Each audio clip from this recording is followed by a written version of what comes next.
Big Boss reality show season 7 nomination ప్రక్రియ నుండి తప్పించుకొని డైరెక్ట్ 5 ఓవర్ల పాటు కంటెస్టెంట్స్కి ఇమ్యూనిటీ దక్కించుకోవడం కోసం బిగ్ బాస్ అయితే ఒక స్పెషల్ టాస్క్ని ఇచ్చడం జరిగింది.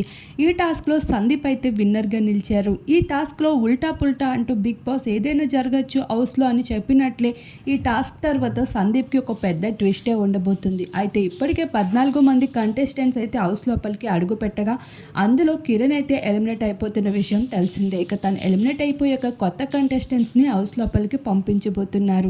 ఇప్పటికే హౌస్ లోపలికి అడుగు పెట్టబోయే కంటెస్టెంట్స్లో సీరియల్ యాక్టర్ ఐశ్వర్య కూడా ఉందన్న విషయం తెలిసిందే.